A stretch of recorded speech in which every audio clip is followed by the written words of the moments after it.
วายความเคารพครูบาอาจารย์พระมหาเถระแล้วก็เปิ่นสาธมิกทุกรูปนะครับศรัทธาญาติโยมทุกคนทุกท่าน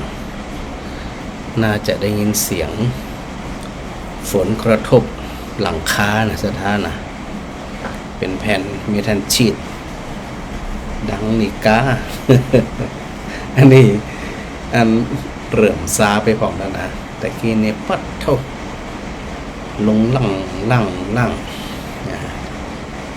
ที่วัดอุทุมพรบ้านตาเดือเป้นะก็ถือโอกาสได้เจริญพรกับศรัทธาญาติโยมทุกท่านบอกว่ามีไผฟังผ่องนะฮะเนื่องจากว่าฝนมันตกเนาะวันนี้ป้ากันวันนี้ก็เป็นวันพัดที่7 สิงหาคม 2568นะสถานะก็ได้ป้ากัน ยามสายฝน ก็ทำวัดเย็นที่ในวิหารเสร็จเนี่ยฝนก็ลงมาขนาดนักเลยฝนขังตะกี้นี่นะฝนมันขังอยู่ที่อันวิหารพอดี ตุเบน คนห่อซ้อนฝนมาเอาจอง มาจองมือประจานแล้วก็เดินเข้ากุฏิขอบคุณตุเบนตัวที่ไปเอามาเอาจองเป็นประจานก็นั้นปัตตระเปียมาหลอกจอกจัดแน่นอนนะจริงมันกำมะไก่แต่เนื่องจากว่าฝนมันค่อนข้างหนาเนาะเม็ดใหญ่ลงตักแล้วกันนะประการในคำคืนนี้106.5 เมกะเฮิรตซ์สถานีวิทยุเพื่อการศึกษาวิทยาลัยสงฆ์นครลำปางสถาใดมีความรื่นเริงในธรรมสถามีความชอบใจในธรรมก็ต้องขอโมทนากุคนที่ได้ตั้งอกตั้งใจคนห้องว่าเป็นผู้ใคร่ในธรรมตั้งใจเป็นอย่างยิ่งเลยนี่นะ แล้วก็อย่างที่พระอาจารย์ได้บอกนะวันพรุ่งนี้เดินทางไปกรุงเทพ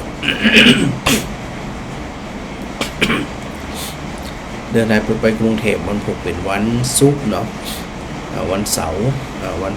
พระอาจารย์ก็จะไปบรรยายที่คลินิกธนกรรมของหมอแสงชัยกับหมอหนงหลักเปิดคลินิกบรรยายธรรมเดือนละครั้งพระอาจารย์ก็บ่ได้ไปเมินละก็เลยเกรงใจเปิ่นเนาะเปิ่นกันม้นตลอดเปิดชั้น2บนห้องเปิ่นว่าห้องพุทธธรรมนะหรือว่าพุทธปัญญา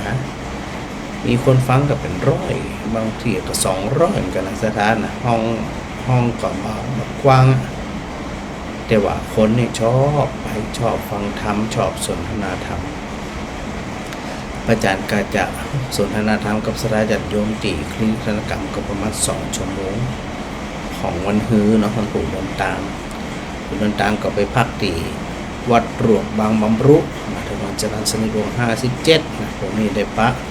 อันโยมต้อยแม่ยุพินแม่ต้อยแม่ยุพินแล้วก็โยมพรเพื่อจะมาต้อนรับแล้วก็ดูแลโดยตลอดโมทนาสาธุโดยพอวันติดนะช่วงบ่ายก็จะไปสนทนาธรรมมาพบปะกับศรัทธาญาติโยมที่เปิดมาปฏิบัติธรรมที่วัดมเหยงสถานนะหลายคนหลายท่านที่ได้ยินได้ฟังเนาะในเรื่องของวัดมเหยงเนี่ยเพิ่นก็ถือว่าเป็นวัดของการประพฤติปฏิบัติมาอย่างยาวนานนะสถานนะมาอย่างเมินเลยทีเดียวล่ะที่เพิ่นได้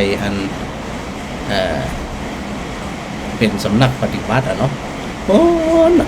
สาว30-40-50 ปีแล้วก็พระเดชพระคุณหลวงพ่อพระราชภาวนาวชิรายานหลวงพ่อพระราชภาวนาวชิรายาน คืออาจารย์เจ้าคุณสุรศักดิ์ก็ได้นิมนต์พระอาจารย์ไปพบปะกับศรัทธาญาติโยมอันนี้ก็ศรัทธาฟังกระนักนะ500 ถึง 1,000ในสถานนะเพิ่นไปฟังธรรมไปปฏิบัติธรรมวัดมเหยงเนี่ยพระอาจารย์ก็มาได้ไปน่าจะเป็น10 ปีแล้วก็10 ปี10 กว่าปีละที่มาได้ไปนะแล้วเพิ่นขยายวัดกว้างเพื่อที่จะรองรับศรัทธาญาติโยมที่เขาไปฟังธรรมเขาไปปฏิบัติธรรมซึ่งวันก่อนได้อูกับท่านอาจารย์เจ้าคุณเนาะอาจารย์เจ้าคุณพระราชวัชระนันทมุนีหลวงปู่อันเจ้าวัดพระราชแจแหงนะหลวงปู่เป็นรองเจ้าคณะจังหวัดโดยก็ได้อู้ถึงในเรื่องของในเรื่องของสภาพจิตใจเนาะเราก็ได้อู้กันมา2 วัน3 วันละแต่ในเรื่องของจิตใจเนี่ยมันจะอู้กันวัน2 วันจบนะมันต้องอู้กันตลอดชีวิตสถานะมันจะเป็นเรื่องที่อู้กันแล้วเข้าใจเลยตีอู้ถึงตีพระอาจารย์อู้ถึงเนี่ยบัวจะเป็นคลินิกทันตกรรมก็ดีบัวจะเป็นวัดมเหยงก็ดีสภาพของความเป็นจริงเนี่ยเนาะของชีวิตเนี่ยมันถูกกระทบโดยตลอดหลายด้านแล้วก็คนที่บะมีตีผึ่งพิงตั้งใจเนี่ยก็จะเคว้งคว้างเมื่อร้อยซึมเศร้าเครียดวิตกกังวลนั่นแสดงว่าเป็นมลทินละจิตเป็นมลทินจิตเป็นมลทินคือจิตอันบ่ใสสะอาดศรัทธานะเพราะว่ามีหลายสิ่งหลายอย่างข่าวคราวบ้านเมืองก็สงครามก็เรื่องโน่นเรื่องนี้ก็ถ้าบ่ได้ฝึกฝนมาประพฤติปฏิบัติมาจิตใจห่อเหี่ยวเศร้าหมองเหี่ยวเฉาแน่นอนซึ่งพระพุทธเจ้าก็ตรัสเห็นว่าในเรื่องของจิตติเศร้าซอยเหงาหงอยเนาะจิตติซึมเศร้าเหล่านี้เป็นจิตติบ่มีคุณภาพหาคุณภาพบ่ได้นี่นะแล้วไปเจอเหตุการณ์น้ำท่วมป่องยังป่องนี่นะมันก็ไปล่ะใจไปอยู่กับเนื้อกับตัวล่ะเลยนึกถึงว่าบางทีเนี่ยก็เป็นโอกาสอันดีสำหรับพระสงฆ์องค์เน้นโอกาสอันนี้สำหรับผู้เจ้าจะได้ทำหน้าที่ปลอบโยนคือกำลังใจนำสาระธรรมความจริงของชีวิตความจริงของโลกความจริงของการเกิดแก่เจ็บตายการได้มาเสียไปพลัดพรากไปหมู่เนี่ยนะพอศรัทธาได้ฟังแล้วบางทีมันกับบรรเทาได้เหมือนกันพอบรรเทาได้กับสวดได้หายได้จังได้นึกย้อนไปแหมนะว่าพระเดชพระคุณหลวงพ่อพระจินดารัตนพรหลวงพ่อเจ้าคณะจังหวัดลำปางเนี่ยที่พระอาจารย์ได้เคยบอกศรัทธาแล้วนะว่าหลวงพ่อได้ปูอยู่เสมอเมื่อสัก 3-4 ปีก่อนหน้านู้นเพิ่นก็ได้อู้เอี้ยว่าสถานีวิทยุของมจรนี่ชัดดีเนาะชัดดีว่าหลวงพ่อผมก็ฟังอยู่นะฟังอยู่เพิ่นก็เลยแนะนำว่าเนี่ยคราวนั้นตอนนั้นมันเกิดโรคโควิดเนาะหลวงพ่อเพิ่นก็ได้อันข้อคิดว่าทำมันจัดรายการของก็ได้รู้บางคนว่านะเอาธรรมะมาให้ศรัทธาญาติโยมเปิดเป็นชั่วโมงคลินิกธรรมคลินิกธรรมก็คือตั้งวัดเป็นคลินิกโดยเอานำธรรมที่พระพุทธเจ้าได้ทรงแสดงเนี่ยมาสั่งสอนมาบอกกล่าวมันเป็นการช่วยสภาพจิตของศรัทธาญาติโยมตอนโควิดกับนักหนาวกันเหมือนกันสภาพจิตของศรัทธาหวาดผวากันขนาดนักเลยแหละเนาะแล้วก็ย้อนไปจากนั้นแหมหลวงพ่อพระราชธรรมาลังการนะผู้ก่อตั้งวิสุทธินครลำปางเนี่ยอันนี้มันก็ตลอดว่าพามีสถานีวิทยุแล้วเปิดเพลงวันค่ำหรือวันค่ำถึงก่อนนั่นเนาะ เพิ่นก็เลยบอกว่าเอ้ามีหยังก็เอาอูกับศรัทธาพร้อมกันมีธรรมะมีหยังก็ชวนศรัทธาสนทนาธรรมพร้อมกันนี่นะเนี่ยไอ้ตัวเพิ่นที่พระอาจารย์อู้ถึงตัวว่าเรื่องของวิปลาสเนาะ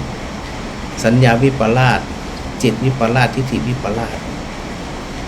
เมื่อใดก็ตามที่ใจของเขาเนี่ยบ่ตั้งอยู่ในความผ่องใสบ่ตั้งอยู่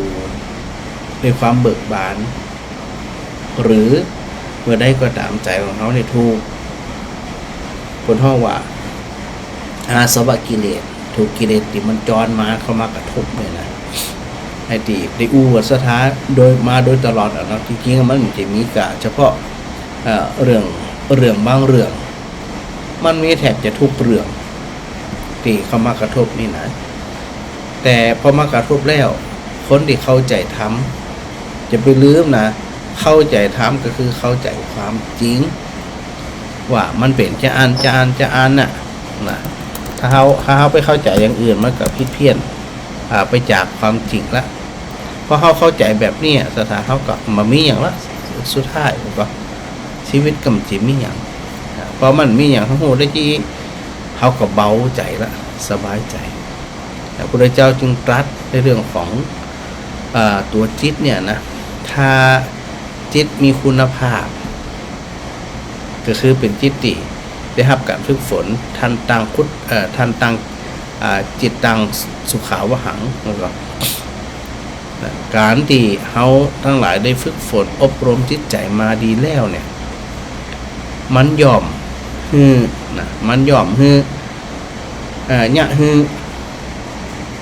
มีความมั่นคง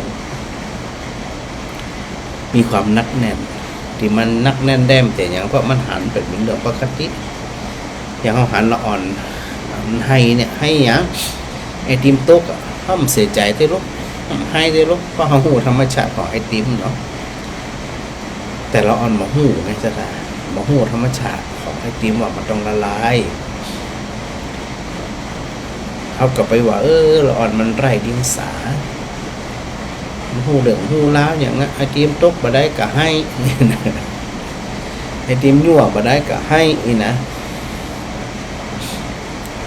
เคยอุกับสนาแล้วว่าพระอริยบุคคลเปิดพอเขา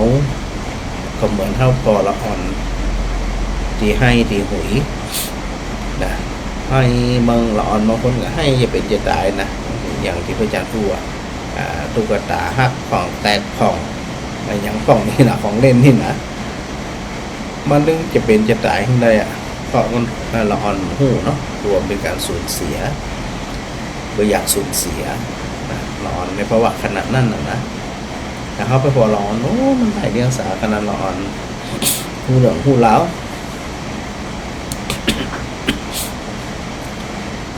เขากับไปอันเข้าใจละอ่อนว่าเป็นไร้เดียงสามุมมองเดียวกันที่พระอรหันต์เป็นมองหมู่เขาสิ่งทั้งหลายทั้งปวงเนี่ยที่เขามีอยู่เป็นอยู่ทั้งหลายทั้งมวลเนี่ยพอผลักไปเสียไปลุดไปให้จะเป็นจะตายเศร้าอกเศร้าใจคนนี้หักจับไปก็ดีเนาะสิ่งที่เขาหักเขาหวงลุดหายไปถูกขโมยไปก็ได้มันเศร้าใจหรือแม้กระทั่งในเรื่องของสิ่งของเครื่องใจพอน้ำท่วมมาปัดหายไปเขาก็เศร้าใจเขาจะไปคิดว่าเขาใหญ่แล้ว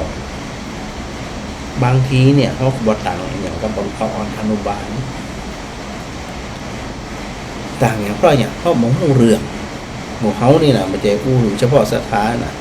หมายถึงหมู่เขาคือบุคคลรวมถึงคนอู้ด้วยเนี่ยเพราะตัวสติปัญญาของเขาเนี่ยมันบาดแจ้งพอมันเหมือนกับรู้สึกระยะหนึ่งสั้นๆมันก็จ่วยได้ระยะหนึ่งเหมือนกันนะสั้นๆเหมือนกันนะแต่มันบ่สามารถที่จะตัดได้เด็ดขาดเพราะมันยังคลุมเครือในสติปัญญาของเขา มันจึงบ่ฮู้เรื่องฮู้ราวก็ต้องกลับมาขอตัวเก่าแล้วนะสถานะว่าเมื่อมีเรื่องราวข่าวคราวหยังกระจ่างเตือนที่ยังเฮาเศร้าหมองนะหรือว่าญาติจิตของเขาเนี่ยเกิดความสะใจอยากด่าอยากว่าอยากแย่งมื้อนี้นะเรานี่เนี่ยมันเกิดขึ้นเมื่อใดใจของเขาเนี่ยมีมลทินเหมือนนั้นมลทินคืออย่างเป็นขี้เมียงเป็นสนิมถึงขี้เมียงถึงสนิมที่ว่าเนี่ยถามว่าเฮาเนี่ยจะพยายามคัดเกลาปัดกวาดคัดถูสภาพจิตของเขาเนี่ยอะไรอย่างที่มันโรคใจโรคสมองโรคความคิดบุคคลผู้ฉลาดเพิ่นจะประจมอยู่กับความเน่าเหม็นจะประจมอยู่กับสิ่งที่มันไร้สาระโอ้โหนี่การเข้าใจแบบนี้การฝึกแบบนี้มันอาศัยระยะเวลาวันเวลาแล้วมันไตร่ตรองอยู่บ่อยๆมีความรู้สึกบ่ใดมีสติบ่ใดเขาถึงจะไปหู้เหมือนนั่นเราไปหู้ตันเหมือนนั่นส่วนมากเขาจะหู้เราจะท้าเขาจะหู้เรื่องความหู้เรื่องมันก็เลยเนี่ยคือก่อคือเขาเนี่ยเป็นคนที่บโปร่งโล่งเบาสบายก็แย่กันนะมันก็แย่หมู่เขาเนี่ยแย่เดี๋ยวไปแย่หมู่เขาเนี่ยแย่แล้วนั้นเขาจะต้องเนี่ยจะได้สถานเขาต้องฝึกฝนทำแล้วทำแหมทำแล้วทำแหมนะพระอาจารย์เองก็ดีใครก็ดีเนี่ยนำสาระธรรมมามาจากเนี่ยอยู่มั่วกิจเกลือเราว่าเป็นเพียงแค่องค์ประกอบส่วนสถานท่านใดเข้าใจแล้วไปถอนอันใจที่มันเป็นเสน่ห์คือไปคัดเกลานะไปเก็บไปคัดไปล้างไปถูไปกวาดมันกวาดนะใบไม้อย่างร้านวัดอุดมพรเนี่ยมันเป็นร้านมันแค่2 ไร่เนาะน้อยเดียวแต่ต้นไม้กับใบมีละนะใบไม้ก็ตกมีเหมือนกันบอกว่ามันใบมีนักตกมาได้กวาดมานั่นเจ้ากวาดมาแลนกวาดมันมานักแต่ถ้าหากว่ามีใบไม้กามีต้นไม้มีอย่างนั้นนะก็โอ้โหนี่กวาดอะไรกับที่มดยิงหน้าแรงเป็นล้มเป็นฝุ่นเป็นอย่างสกปรกขนาดนักเลยดึงกวาดดึงถูดึงกวาดแต่ตรงเนี้ยก็ตรงเนี้ยเขาจะไปห้ามมีฝุ่นมีล้มเลยก็ได้ห้ามใบไม้เหมือนที่มันหล่นเลยก็ได้อันนั้นคือสัจธรรมคือธรรมชาติเหมือนกับเขาไปห้ามคนด่าห้ามคนจังห้ามคนอิจฉาห้ามคนนินทาห้ามคนชื่นชมเขาห้ามเลยก็ไม่ได้มีทางไปห้ามมันจะได้เหมือนกับเขาห้ามเหมือนใบไม้ร่วงลงมาถ้าจะห้ามจะได้ห้ามมาได้ เมื่อห้ามมาได้เวลามันตกมาปลิวลงมาเขากับมาดามาแจงมาจมกับต้นไม้หน้าที่ของเขาคือกวาดหน้าที่ของเขาคือทำความสะอาดเหมือนกันอารมณ์ใดก็ตามที่มันเข้ามากระทบทางตาทางหูทางจมูกทางลิ้นทางกายทางใจถึงโฮกต่างตะวันโฮกเนี่ยนะมันมาทางใดก็ตามเขาห้ามมันมากระทบอะไรก็ไม่ได้เพราะธรรมชาติอย่างที่พระอาจารย์รู้เขาห้ามเหมือนใบไม้ตกได้ก็ไม่ได้เหมือนกันเขาไม่ได้บอกสามารถที่จะห้ามรูปมากระทบกับตาเพราะเขามีตาเขาหันเนี่ยก็ห้ามเสียงเหมือนมากระทบกับหูได้ก็ได้เพราะหูเขาได้ยินกลิ่นเหมือนมากระทบกับจมูกได้ก็ได้เพราะเขามีจมูกเดี๋ยวรับรู้กลิ่นอยู่เขาอันห้ามบ่ฮือหูรสชาติได้ก็ได้เพราะลิ้นเขาทำงาน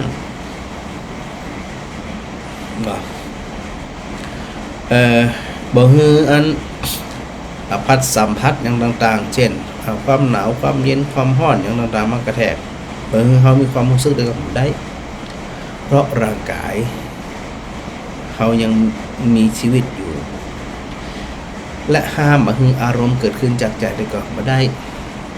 เพราะอารมณ์ทั้งหลายนั้นเนี่ยมันเกิดมาจากตาไปกระทบรูปหูไปกระทบเสียงจมูกไปกระทบกับกลิ่นลิ้นไปกระทบกับรสกายไปกระทบกับผัสสะแล้วก็ใจไปกระทบกับธรรมารมณ์จะได้มันกระถึงกระทบแต่ถ้ากระทบแล้วสถานนึกถึงตอนกวาดสถานนึกถึงตอนนั้นเจ็ดถูมันเป็นหน้าที่ของเขาจะต้องเจ็ดมันถูมันหน้าที่บ่เจ้า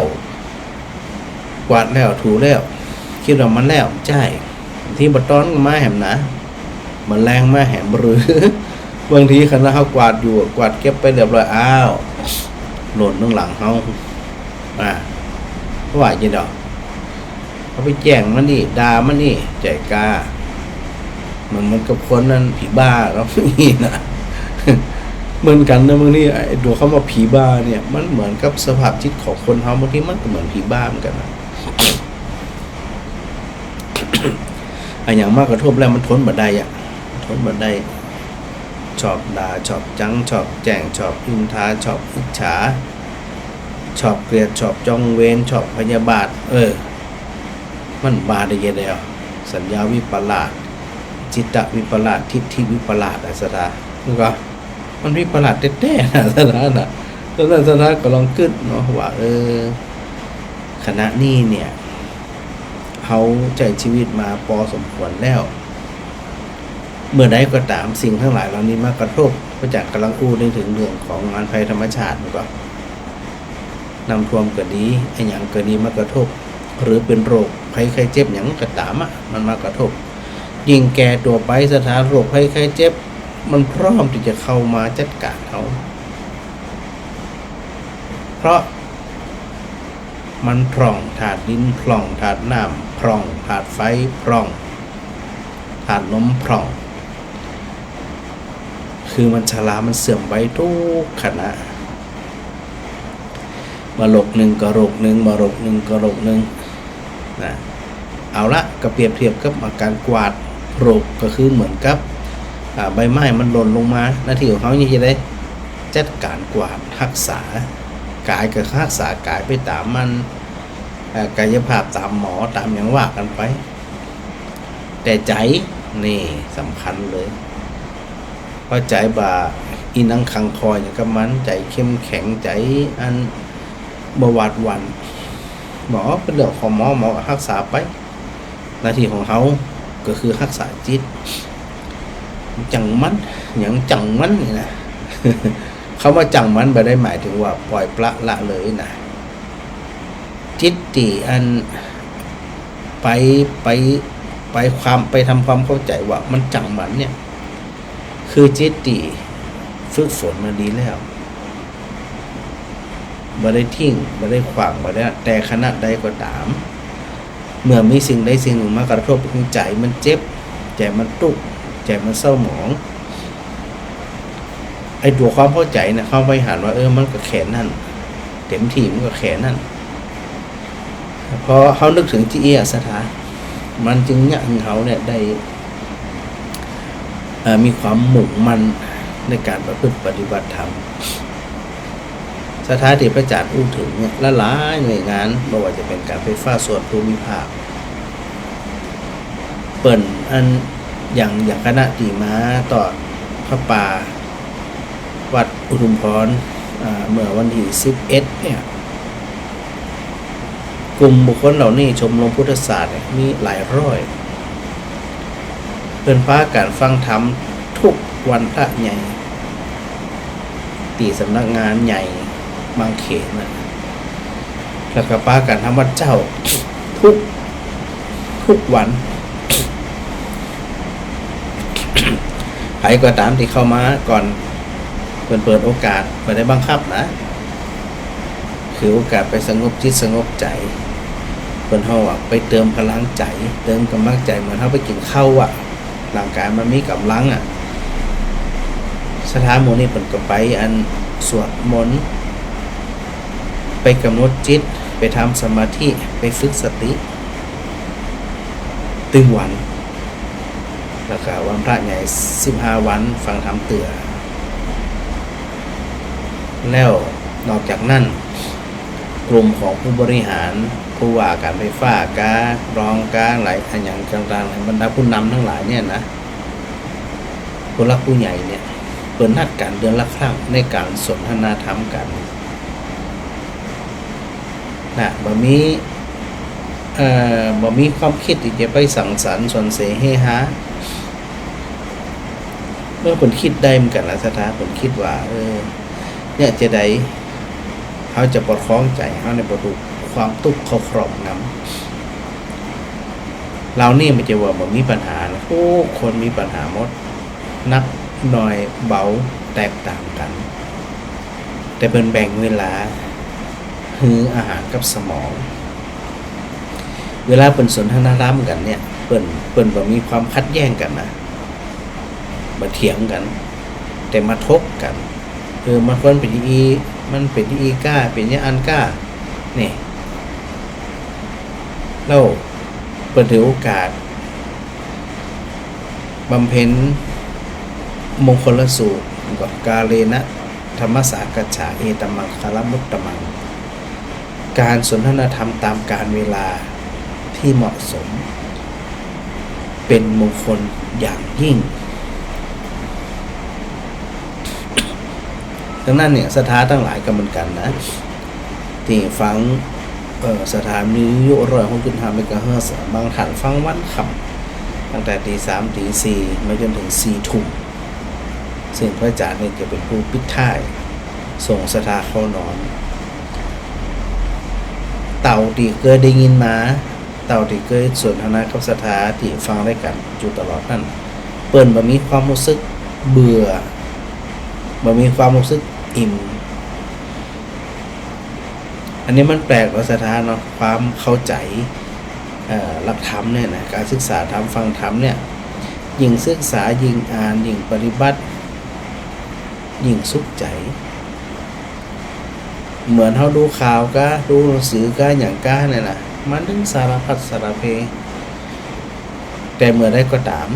เวลาเราได้ฟังธรรมไตร่ตรองธรรมและนำไปปฏิบัติโดยเนี่ยถือว่าเขากำลังทำอย่าง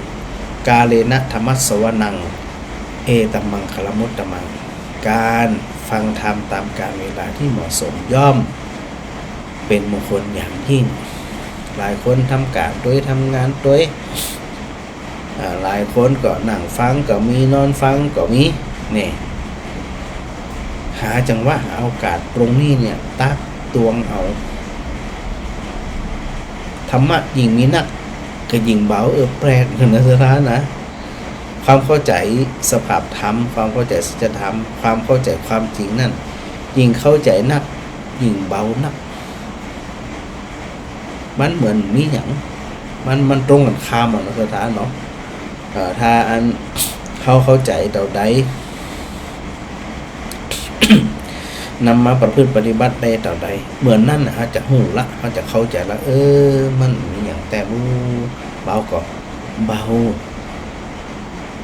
ยิ่งฟังนักยิ่งไตรตรองนักยิ่งเบาต่ออันอันนี้ส่งของการฟังธรรมอันนี้ส่งของการพิจารณาไตรตรองตรึกตรองธรรมแล้วก็นำมาประพฤติปฏิบัตินี่อันเนี้ยบอกควรเพิกเฉยละเลยแล้วก็ย้อนไปที่พระอาจารย์ว่า เป็นผู้ใคร่ในธรรมไม่เบื่อธรรม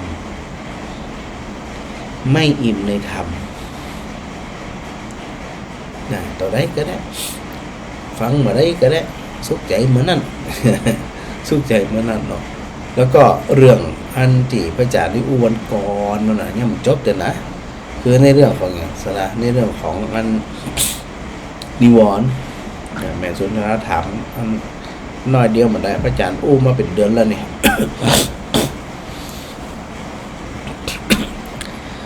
คือหลักธรรมที่ ที่พระเจ้าทรงค้นพบนำมาบอกกล่าวเฮาเนี่ยเป็นลักษณะที่ยักเยื้องเชื่อมกันได้เข้ากันได้เขากำลังอู้ไปถึงเรื่องอย่างในเรื่องทีนามิทะมันก่อน ยังจบเถอะทีไม่ได้ก็คือความเนี่ยความเมื่อลอยความเซ็งจิตใจหดหู่จิตใจเศร้า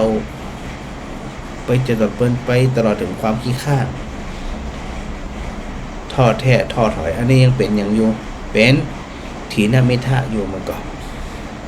แล้วก็ทำที่เขาไปแก้ที่ไปจัดในไปบอกคนก้อนนั่นน่ะมีอย่างพออ่ะมีพุทธานุสติธรรมานุสติสังขานุสติศีลานุสติจาคานุสติจริงๆอธิบายแต่ละส่วนเนี่ยโอ้ยมันใช้เวลาวันก่อนอู้ถึงพุทธานุสติวันนี้อู้ถึงธรรมานุสติระลึกถึงพระธรรมธรรมานุสติก็คือระลึกถึงพระธรรมแล้วจะได้ถึงระลึกถึงพระธรรมอ่ะสถาวะจะได้เขาต้องอัน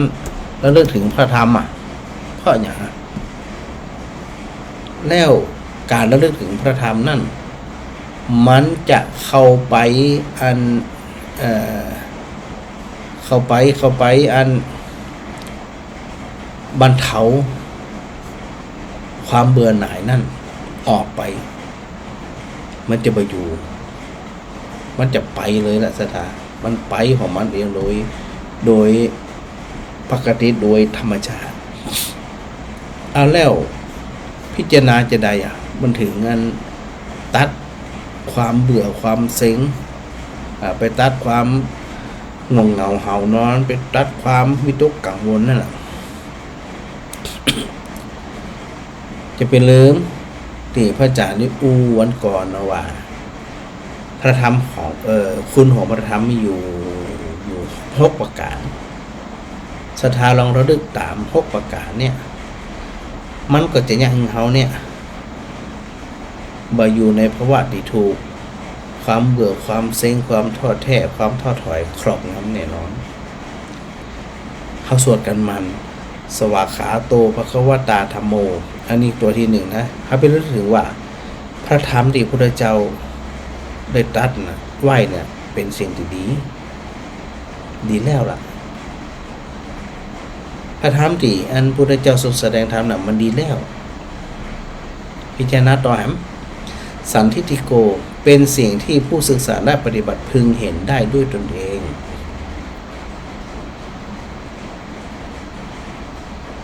การเข้าใจธรรมสัมผัสรสแห่งพระธรรมเนี่ยจะมีคุณค่ามีอานิสงส์เป็นประโยชน์ก็ต่อเมื่อต้องศึกษานำมาปฏิบัติคำว่าศึกษารวมไปถึงการฟังก็แม่นเป็นการศึกษานะการอ่านก็เป็นการศึกษาการสนทนาธรรมก็เป็นการศึกษาแล้วนำมาไปปฏิบัติด้วยตัวเก่าลักษณะพิเศษของพระธรรมลักษณะพิเศษเลยคือนะเป็นธรรมที่ผู้ศึกษาและปฏิบัติจะเห็นจะสัมผัสด้วยตัวของตัวเองคนฟังจิหูเรื่องว่ามันดีจะได้มันจะหูเรื่อง ตัวนี้3อาการิโกลักษณะของพระธรรมก็คือบ่จำกัดเวลาเนี่ยบ่เจ้าบ่ร้อนบ่แรงทำความดีนะทำความดีทั้งกายทั้งวาจาทั้งใจเนี่ยทำจะได้กระจ่างได้ทำเมื่อใดเห็นผลเหมือนนั้นไงมันจำเป็นว่าต้องวันพระก่อนมันโกนก่อนใจความดีทำเมื่อใดมันก่อเกิดความดีเหมือนนั้นเป็นอานิสงส์ทันทีทันใดเมื่อนั้นมันจะมีอย่างประพฤติปฏิบัติเมื่อปันปีก่อนจะได้ประเดี๋ยวนี้ปฏิบัติผลของมันก็เต่ากัน เช่นคนมาหูความจริงสมัยก่อนมาหูความจริงแล้วประเดี๋ยวนี้มาหูความจริงมันก็เต่ากันนะทุกเต่ากันแต่เอาอันนี้แทรกไปละเกิดอูละว่า บางทีเนี่ยศรัทธาก็ตามใครก็ตามเนี่ยมักจะอู้อยู่เสมอว่าพระอาจารย์ประเดี๋ยวเนี่ยเด็กละอ่อนมันคนทันสมัยเนาะรุ่นใหม่ทันสมัยมันบอกใครเขาวัดเขาว่ามันคอยเชื่อเดี๋ยวเนี่ยเป็นละอ่อนรุ่นใหม่พระอาจารย์ก็เลยบอกทีว่าฟังดีๆนะความคิดว่านรกบ่มีจริงสวรรค์บ่มีจริงบ่มีบาปมีบุญนี่มันเจอเรื่องใหม่มันมีเรื่องมาเป็นพันปีหมื่นปีคิดแบบนี้อย่าได้คิดว่าเป็นคนรุ่นเป็นคนรุ่นเก่าคำครึล่าสมัยไปแล้วใจมันมาเอาก็คือมันแบบมันมาทำสันทิฏฐิโกบอกไปปฏิบัติมันจะไปหูได้จะได้กระทุกอย่างตัวถูกความขี้ข้านเขาครอบงำเวลามีเรื่องราวอย่างทนมาได้จะตีจะต่อยจะฆ่าจะฟันจะแทงอันนี้เป็นคนสมัยใหม่ก็ไม่ใช่ลักษณะแบบนี้เป็นคนโบราณสมัยนี้มันมีมาแล้วมันจะเป็นคนใหม่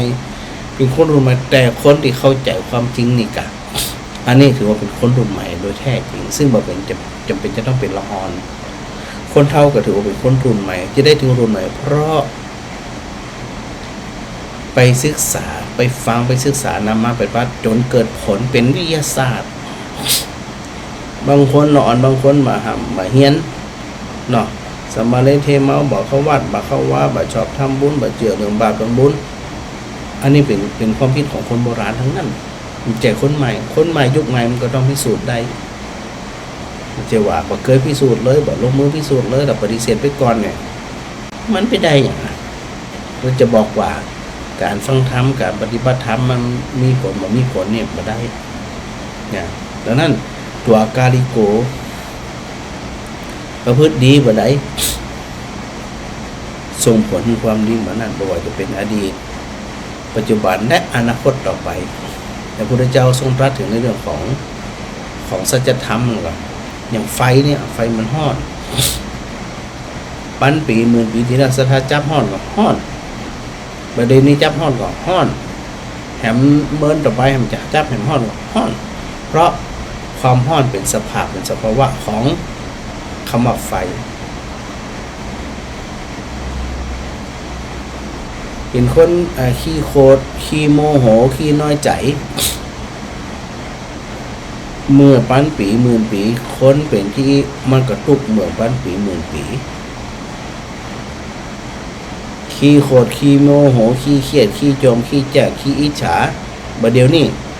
มันกระตุกใจบัดเดี๋ยวนี้ขี้โคตรขี้เกียจขี้เสียใจขี้น้อยใจขี้อิจฉาริษยาขี้จมขี้จังขี้แจงในอนาคตแถม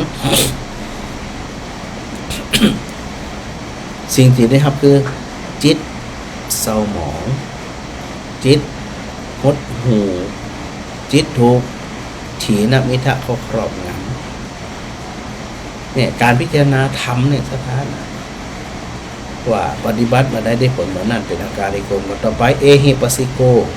ลักษณะธรรมโดดเด่นของพระพุทธเจ้าเนี่ยท้าทายบกกลัวการพิสูจน์มาแหละมาปฏิบัติแหละมาฟังแหละแต่ต้องถึงนะเจ้ามาเพียงแค่เปลือก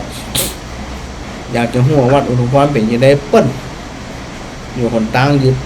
หนอกกำแพงพุ่นเราไปโพลธนาว่าวัดเป็นยังยังไปได้อย่างเพราะตัวเองอยู่หนอกวัดพุ่นน่ะบ่เคยเขามาวัดมันไปหูยังไงว่าทางไหนมันเป็นอย่างนั้นก็คุณจะบวชมาแล่มาฟังเราพิจารณาต้องเจือเตือพิจารณาเราไปลองไปฝึกฝนดูไปทำดูในชีวิตประจำวันนั่นน่ะเห็นไหมท้าทายต่อการพิสูจน์บุกลัวเพราะที่พุทธเจ้าค้นพบเป็นสัจธรรมเป็นความจริงซึ่งมันมีอยู่แล้วโอปะนะยิโกระลึกถึงธรรมคุณของพระธรรมนี่นะเป็นสิ่งที่ควรที่จะน้อมเข้ามาหาตัวเก่าการปฏิบัติธรรมบัดนี้โยนให้เปิดพอได้เปิดเนี่ยหมอนั่นบัดนี้หมอนี่บัดนี้หมอนั่นจะอ่านหมอนี่ที่อันนี้บัดใจของการเข้าใจสภาพธรรมคือบัดนี้น้อมเข้ามาใส่ตัวเก่าพอตัวเก่าก่อนที่ตัวเองจะว่าจะนินทาจะด่าคนอื่นพ อตัวเก่าก่อนโอปนัญญิโกน้อมเข้ามาใส่ตัวก่อนเฮาดีหรือหยังเฮาฮู้หรือหยังมันเป็นจริงหรือหยังตอนมันเป็นจริงมันเรื่องไผเรื่องเขาก็เรื่องเฮาไปทำบัดนี้กับตัวไผตัวมันกับกรรมไผเว้นมันกับมังสเตวิปัจจติกรรมย่อมจำแนกสัตว์โดยตัวของมันเองมึงใจหน้าที่ของเขาไปพิพากษาเกิดไปด่าไปว่าไปอย่างเขาอาจจะเป็นข้อมังลีก็ได้นะแต่สิ่งที่ได้กลับมาก็คือศัตรูเพราะว่าสถานะมันบ่คุ้มมันบ่ควรเพราะตัวเองบัดได้มีฐานะที่จะไปสั่งไปสอนไปตักไปเตือนมันก็กลับมาหาตัวเก่าสร้างศัตรูเพิ่มนอกเสียจากว่ามีความปรารถนาดีและอยู่ในสถานะที่คนเชื่อถือแล้วมันต้องใช้เวลาเหมือนมันก่อนคนที่จะเชื่อถือได้การก็ระยะทางพิสูจน์มาการเวลาพิสูจน์คนอยู่กันไม่เหมือนมาต้องหู้อย่างนั้นเป็นหวานอะไรเนี่ยลายมันออกเนาะเสือบางทีตัวน้อยๆมาลายตัวน้อยๆบางทีมันยังออกเลยนะพอใหญ่มามันลายมันออกค้นก็เหมือนกันในสถานะบางทีฉับฉวยจานจีเนี่ยมันเป็นเพียงแค่ฉับฉวยพอระยะหนึ่งลายมันออกมันหูมันหันแล้วพอเวลาจะไปว่าไปตักเตือนคนอื่นดูสถานะตัวเองก่อนตั้งอยู่ในความมั่นใจหรือไม่ยิ่งไปตักเตือนเป็นในลักษณะที่เหยียบย่ำซ้ำเติมนี่ซ้ำให้พระพุทธเจ้าบอกว่ามากลับมาพอตัวเก่าเนี่ยโอปนัญญิโกมาดูตัวเก่ามาพอตัวเก่านะไม่พอคนอื่นก็ตัวเองนี่หรือยังทำหรือยังนี่นะนี่เวลามีอะไรมากระทบสภาพจิตเขาเป็นจะได้พ้องน้อมทำเข้ามาใส่ตัวเองเป็น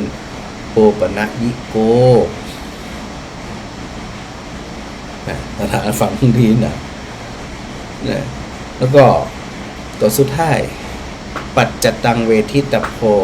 วินยูหิเป็นธรรมเป็นสิ่งที่ผู้รู้พึงรู้ได้เฉพาะตนที่อูตะกี้เนี่ยกะคนที่จะเข้ามาวัดถึงจะหู้ว่าวิหารอยู่จังใดห้องน้ำอยู่จังใดหอฉันอยู่จังใดกุฏิอยู่จังใดพระเจ้าอยู่จังใดมีกี่องค์นี่นะจะหู้ได้เฉพาะตัวเองต่อเมื่อเขามาดูเขามาพอพิสูจน์ทราบด้วยตัวของเขาเองถึงจะหันชัดเดี๋ยวอยู่นอกกำแพงเอินใส่พอเราเรียบเคียงว่าวัดมีจะอันที่ค่าหันหมดหูหมดเป็นได้อย่างก็ตัวเองมันเคยเขาเนี่ยมันวัดมันหู้ได้เฉพาะตัวเก่า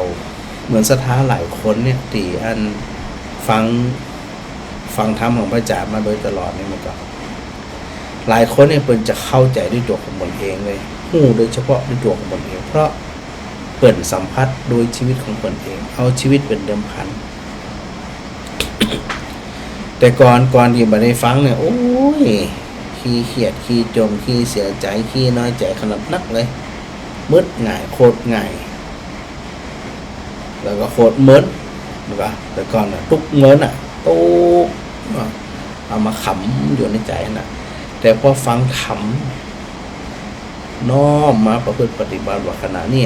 เอาแบบยังอยู่กอเอาถือยังอยู่กอมีอะไรอย่างขำอยู่ในจิตในใจในสมองในความคิดของเขาก่อเห็นปะเมื่อกี้น้อมเข้ามาใส่ตัวเองเป็นโอปนัญญิโกแต่ตอนนี้เป็นปัจจตังเวทิตโพวินยูหิหู้ได้โดยเฉพาะด้วยตัวของตัวเองใครจะว่าจะได้ก็เรื่องเขานะตั้งไผ่ตั้งมันวิถีไผ่วิถีมันแต่โดยสุดท้ายก็เมื่อมีภัยพิบัติเกิดขึ้นอย่างดีหว่าไงเพราะมันมิติเปิงมันก็เคว้งคว้างมันก็หาดีจับเตี๋ยยึดไปได้อย่างได้เมื่อลอยไปซึมเศร้าไปอย่างไปโอ้ยบางคนถึงกับอันเป็นบาเป็นมิตรไปเพราะสิ่งที่มันเกิดขึ้นประจำ มันจะบ่เกิดขึ้นเฉพาะเฮาหรอมันจะเกิดขึ้นมาเพื่อจัดการเฮาแกล้งเฮาหรออันใจหรอมันเกิดของมันอยู่แล้วแต่เฮาไปทึกทักบ่ได้ว่ามันเกิดกับเฮาเป็นกรรมเป็นเวรกับเฮาไปทึกทักเอาปรับในสถานะปรับความรู้สึกปรับความเข้าใจ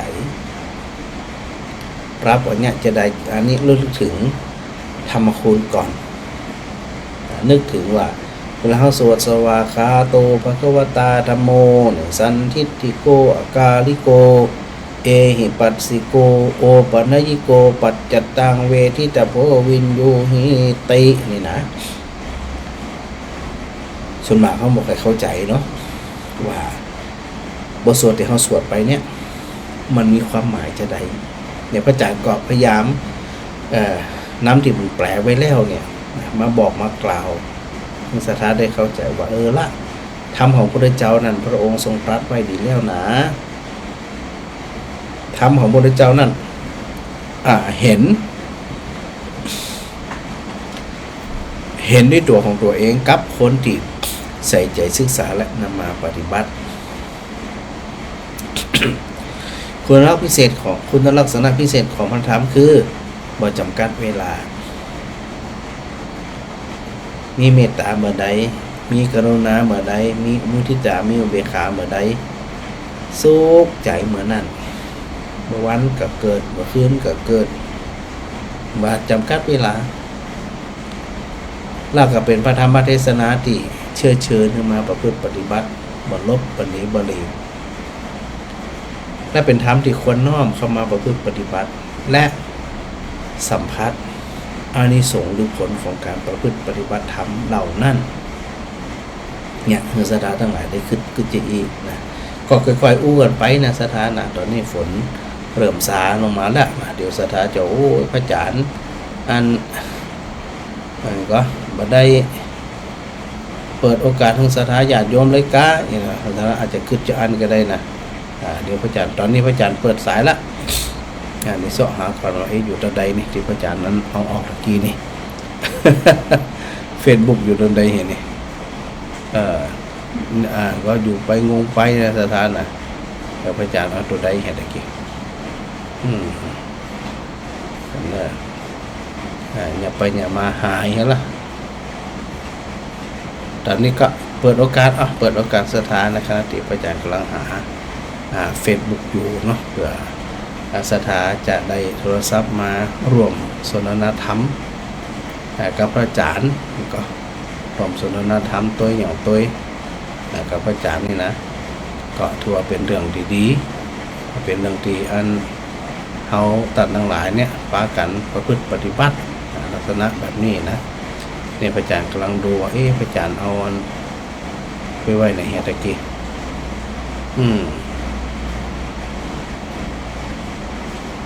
ศรัทธา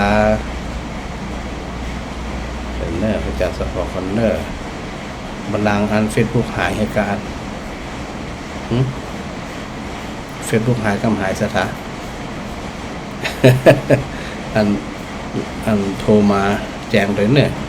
พระอาจารย์กำลังสอบหา Facebook ตัวเก่าอยู่เดี๋ยวนี้บัลลังก์ปิดไปเห็นละกันไม่ปิดนะจิบปิดโอตะเกียบพระอาจารย์ยอดกำหนึ่งยอดตอนเดิมพวกนี้อัน Facebook ยังดีอยู่ก่อนสถานดูข่าวพระอาจารย์ด้วยเนี่ยพระอาจารย์ถามว่าล่ะ Facebook ตัวเก่าที่ออกรายการตะกี้นี่นะมันอยู่ตั้งใดมันอยู่ตัดใดกำลังหายให้กันสถาได้ยินอยู่ก่อนพระอาจารย์กำลังไปดูตีอันสถาใดอันนั้นพระอาจารย์มาตะกี้นี่นะไปไหนแต่ว่า Facebook มันอยู่ก่อนน่าจะอยู่นะสถานเนาะเราก็จะสหามป้ามันได้แล้วก็อันทักทายสถานเนี่ยที่ตักประจานมาตังหลายนะเนี่ย ฮัลโหลแม่มาไรฮัลโหลฮัลโหลแสดงว่าได้ยินพระจันทร์แม่จันดีมาก่อนเจ้าแม่ชัดเจนดีเจ้าชัดเจนดีนะเจ้าฝนตกก็ฝนตกตอนนี้ก็ยังตกอยู่เจ้าแต่ว่าอันเบาลงวันแม่ก็ตกกำลังตกกะมันตกซี่ๆฮะมันยังตกซั่วๆฮะมันตกหนักมันก็ตกซี่ๆมันเป็นตกซี่ๆมันน่าจะตกซั่วๆจะนวดเทพกับโหมันนี่อ๋อวันนี้นี่ก็อันเป็นรายการสดเจ้ามีละสาธุแน่เจ้าสาธุทักทายกันนั่นปีบัวคำปีชัยวงศ์นะดูรายการอยู่สาธุด้วยเนอร์แม่กับแก้วสีอินแก้วนะครับชมอยู่เจ้าแม่สังวานจันแก่นนะกับไวสาแม่กับแก้วสีอินแก้วกับสาธุมหาโยมวลัยพรฟูสิทธิทรัพย์นะไวสาเจ้าพระจานโยมสมจิตอันอินทรวิจิตนะฉากหลังอย่างนี้งามดูงามแม่กันก็กับแม่กับสีขันแก้วนะไวสาประจานมาฮะแม่มาไรเจ้าวันจันทร์เจ้าพระจันทร์เจ้าได้เงินแล้วเนาะก็วันยอมแม่กับฝนตกเลยจะแฉะนี่ก็เข้าถ่าดีกะอันนี้เปิดหน้าต่างได้กำเนิดเปิดหน้าต่างเสียงจะดังกว่านี้เจ้าไอ้ตกถั่วกันบนนะว่าจันเนาะตกถั่วฝนตกถั่วฟ้าเจ้าอันอยู่ก็เนี่ยแม่ก็ถามว่าถ้าสันตั้งทำหลวงวันนี้วันที่หนึ่งก็จะยังไม่ได้แจ้งเลยเจ้าอาจจะเป็นปุ้นอะไรประมาณวันที่ยังก็จะได้ยินทีจะฝนตกดังยังไม่ได้กำหนดเลยยังอะไรเจ้าแหละยังเจ้าก็ประมาณธันวาแม่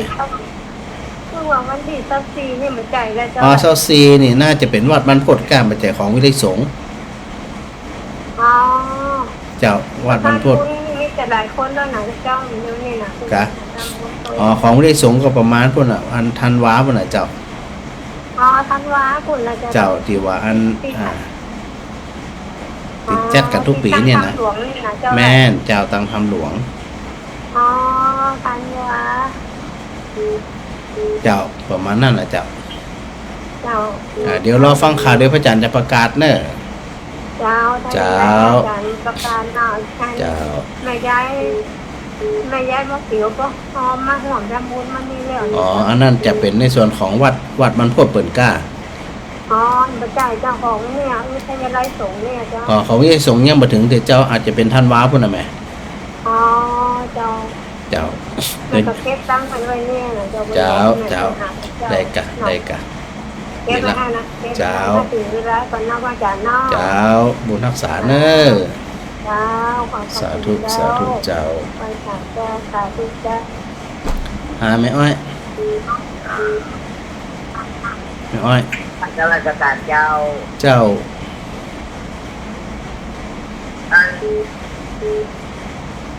ฮะ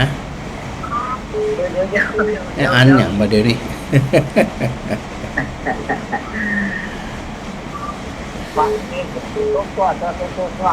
เจ้าอันนี้ก็ดังเหมือนกันอันนี้มันเริ่มจีเอียนละแต่การลงแป๊บอยู่อันมันมองในตรงนั้นเจ้าเวลามันลงแตกมันจะดิ้งยินอย่างอยู่ในห้องพระจันทร์จะดิ้งยินอย่างเพราะมันอยู่ไกลอันเมตันชีดถึงบอกโกงนะเนี่ยเนี่ยท่านก็เนี่ยสักน้อยจะเปลี่ยนเป็นกระเบื้องละดังเป็นใจอันนั้นอะไรอย่างก็อร่อยดีวะเป็นอย่างก็ไหมเอาหมูแดงอร่อยดีโอเคเจ้าโอเคกะแหมอันนั้นว่าแม่มุนไม่ใช่มุนว่ะ อาจารย์แค่จะได้หน่อยอันนี้เป็นอ่อนน้ำเต้เป็นว่าอันถ้าคนจะได้ฟังรายการ จับ ที่เข้าครัวคนอย่าง เด็กรักษาสุขภาพกันเนอะ นักจากทำงานรอ ทั้งเดินทั้งตัว ขายของ มันผูกพระจันทร์เดินตาม เป็นเจ้าของเดียวนี่กับเด็กแน่นหนาปากครับ ดีละจะได้มาง่อมมาเหงาเนาะ ไปมือในฝนตกจะ จะได้ก่ออันก่อยพอตากพอตั้งดีๆเนอะฝนตกนั่นแหละเนอะเจ้าสาธุเจ้า ทำมาสกัดเจ้า สาธุเจ้า อันโยมพิพรกับสาธุนี่อันได้เริ่มมาส่งข้อความหาละแต่ก่อนเดิมนั่นไม่เคยหันกันเนาะ แล้วก็อันโยมแม่รำไพนะไว้สาพระจานมาโยมชุติการรอดพยัญนะกับอันสาธุพระจานมาสาธุด้วยเนอะแม่บัวตองอินสุวรรณสาธุด้วยนะ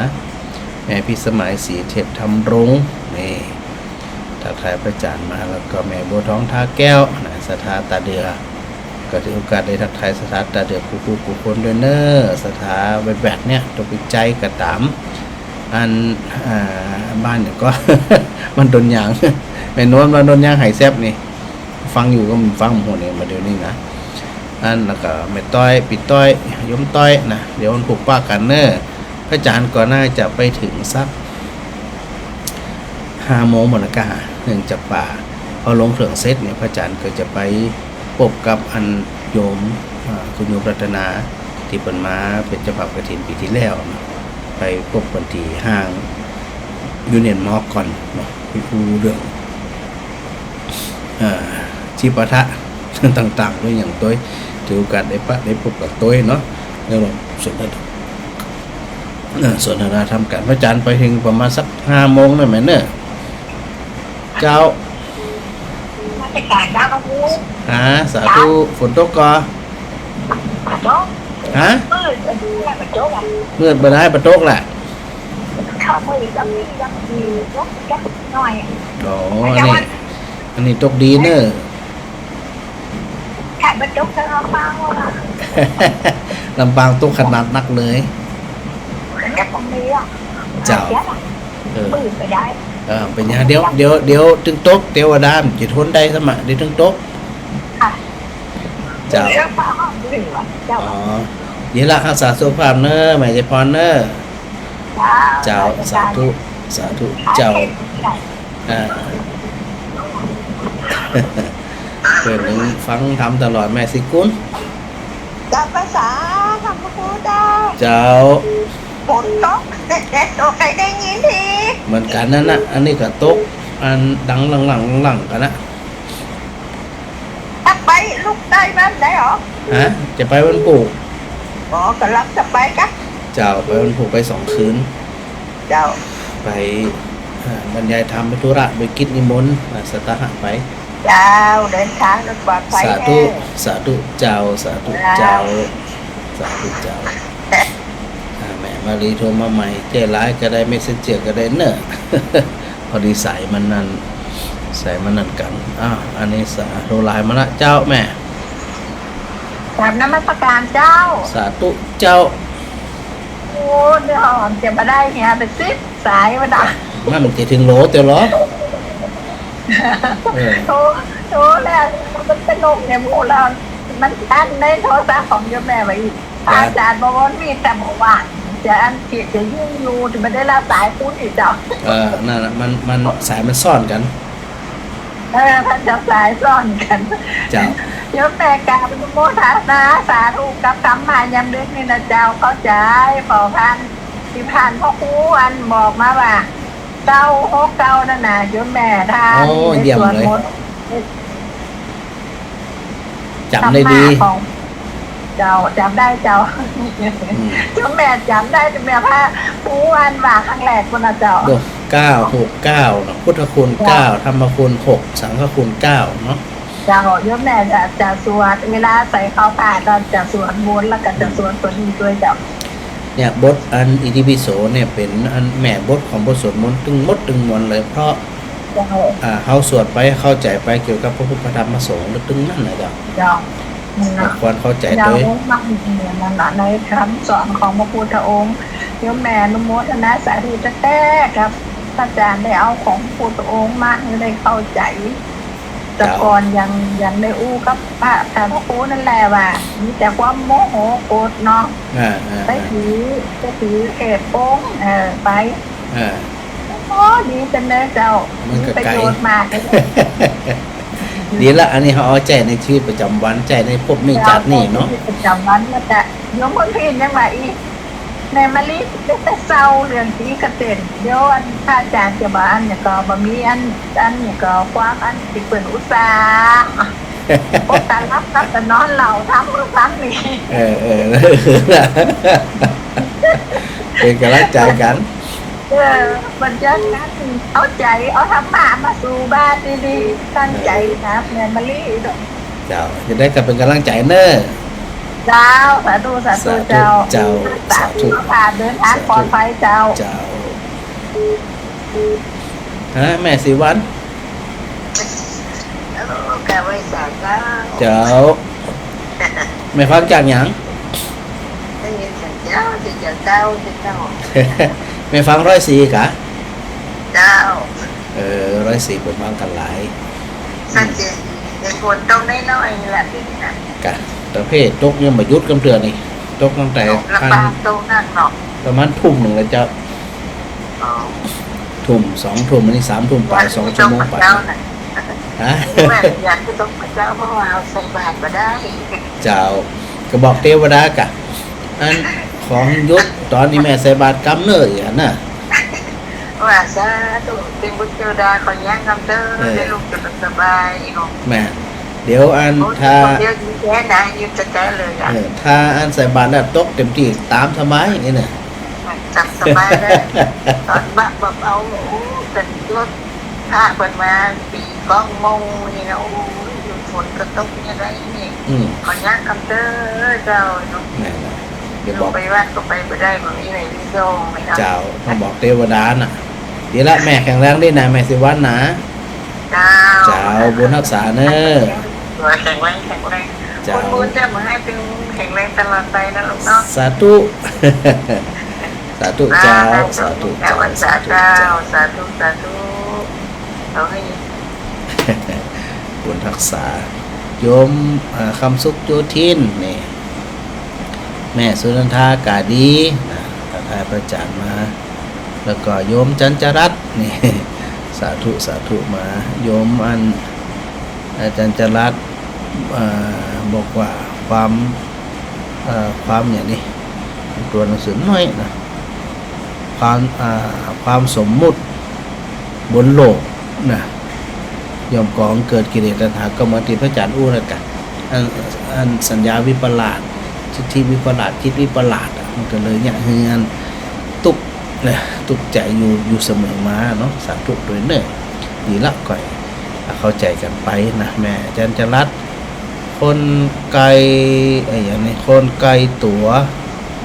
สอนแนะนำบ่ได้นะก็ปล่อยเป็นไปตามกำแน่นอนแม่